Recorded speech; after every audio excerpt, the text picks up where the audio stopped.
बच्चों, इससे पहले हमने भारत में राष्ट्रवाद का उदय जो टॉपिक चल रहा था उसमें कुछ अंश देखे हैं। गांधी जी की एंट्री भारतीय आंदोलनों में देखी है, गांधी जी के आरंभिक आंदोलन देखे हैं, यानी कि भारतीय राष्ट्रीय आंदोलन जो है उसी का क्रम चल रहा है। उस क्रम में आगे हम लोग थोड़ा सा देख रहे हैं।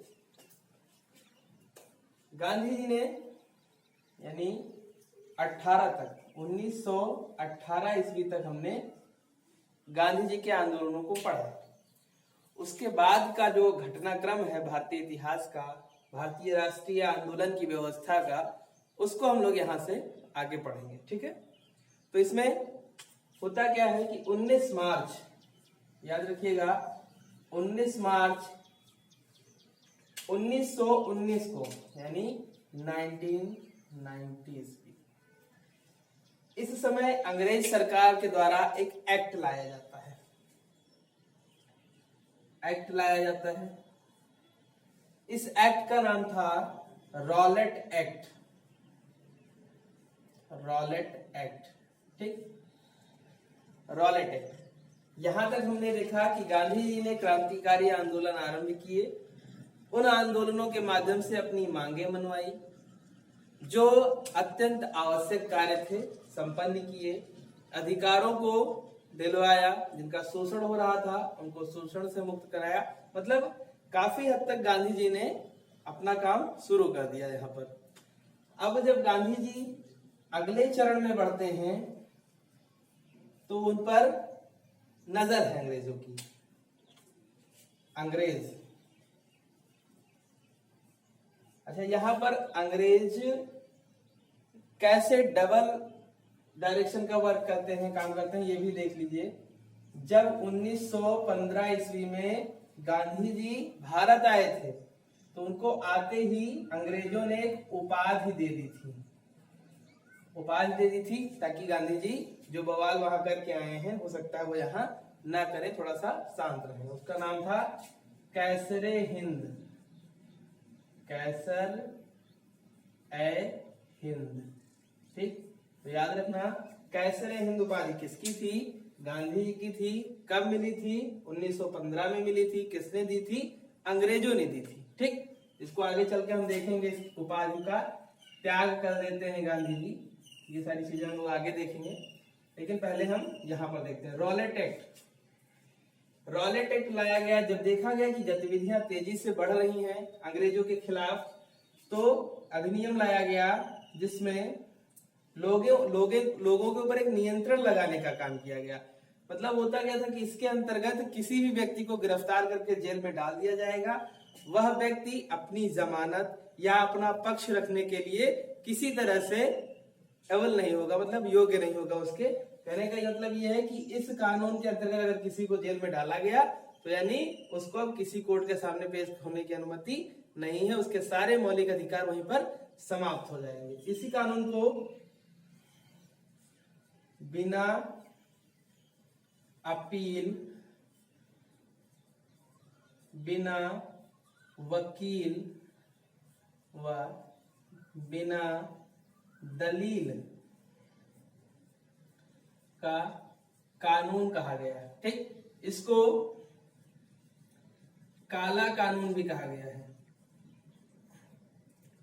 Black constitution. ठीक, इसके अंतर्गत किसी भी भारतीय को गिरफ्तार किया जा सकता था, गिरफ्तार करके उसको जेल में डाला जा सकता था। जेल में डालने के बाद जब तक इच्छा ना हो अंग्रेज सरकार की तब तक उसे जेल से नहीं छोड़ा जाएगा और वह किसी भी तरह का अपना पक्ष कहीं नहीं रह सकता, किसी कोर्ट में वो बेल के लिए नहीं जा सकता। ठीक, इसका काम इसका जो कारण था वो यही था कि भारतीय जो है उन पर नियंत्रण लगाया जाए। ठीक, भारतीयों पर नियंत्रण लगाने के लिए भविष्य में बड़ा खतरा न उत्पन्न हो अंग्रेजों के लिए, उसके लिए इन्होंने ऐसा काम किया था कि कभी भी किसी को भी कहीं से भी बिना कारण बताए गिरफ्तार किया जाएगा और जब तक इच्छा होगी जेल में रखा जाएगा। उसके बारे में वो पूछ नहीं सकता, न गिरफ्तारी का कारण पूछ सकता है और न ही उसे अपने बचाव का मौका मिलेगा। ठीक, ये आता है 19 मार्च को। 6 अप्रैल को गांधी जी इस पे कहां चुप रहने वाले थे? 6 अप्रैल को गांधी जी ने 1919 में ही राष्ट्रव्यापी हड़ताल, राष्ट्रव्यापी कहते हैं पूरे राष्ट्र में व्याप्त, यानी राष्ट्रव्यापी मतलब पूरे राष्ट्र में एक साथ होने वाली हड़ताल का आयोजन किया। ठीक, क्यों किया? इस कानून के विरोध में किया कि यह मौलिक अधिकारों का हनन है, इसके विरोध में आंदोलन किया। ठीक, लेकिन होता क्या है, 13 अप्रैल, इस आंदोलन के क्रम में दो लोग थे, इनका नाम था डॉक्टर सत्यपाल और दूसरे थे सैफुद्दीन किचलू। सैफुद्दीन किचलू, ये दो लोग थे।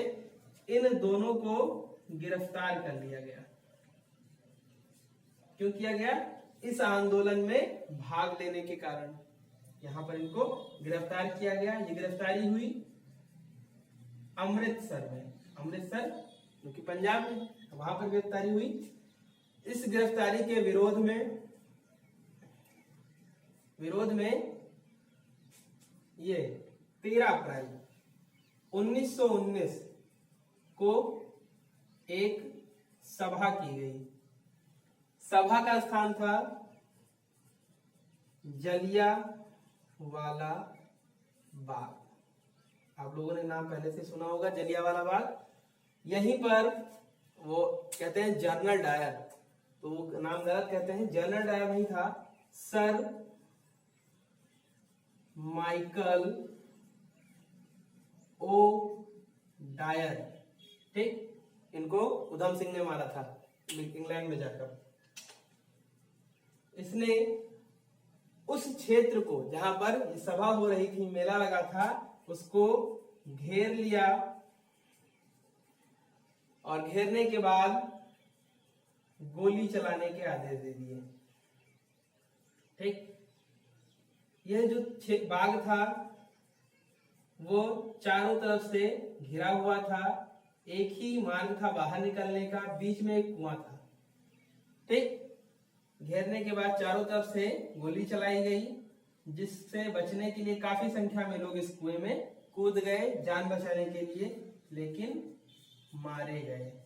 ठीक, बड़ी नृशंसता पूर्वक हत्या की गई निर्दोष भारतीयों की। ठीक, और इसी के बाद गांधी जी ने अपनी उपाधि त्याग दी। उपाधि कौन सी थी? कैसरे हिंद। ये उपाधि गांधी जी ने अपनी त्याग दी इसी के बाद। ठीक, ये यहां तक है। उसके बाद क्या होता है, यहां से शुरू होता है अगला आंदोलन, जिसे कहते हैं खिलाफत आंदोलन। इस जलियांवाला बाग हत्याकांड पे अंग्रेजों की कमेटी बिठाई गई, कांग्रेस ने अपनी अलग कमेटी बिठाई। तो इन दोनों कमेटियों ने अपना निर्णय दिया, कितने लोग मारे गए, सारी चीजें जो भी है बाद में आई। इसी क्रम में शुरू होता है खिलाफत आंदोलन। यह शुरू होता है 19 अक्टूबर 1919 को। ठीक, इसका जो कारण था वो यह था कि जब फर्स्ट वर्ल्ड वार,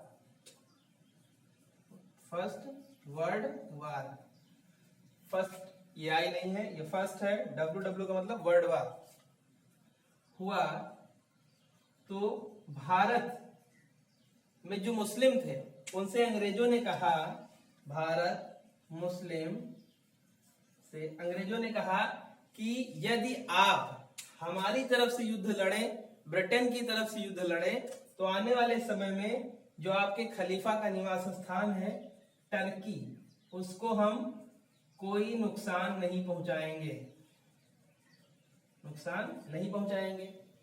भारतीय मुस्लिम फर्स्ट वर्ल्ड वार में अंग्रेजों की तरफ से लड़ते हैं, लेकिन ब्रिटेन ने जीतने के बाद टर्की की सत्ता को, खलीफा की सत्ता को समाप्त कर दिया, इनसे अपमानित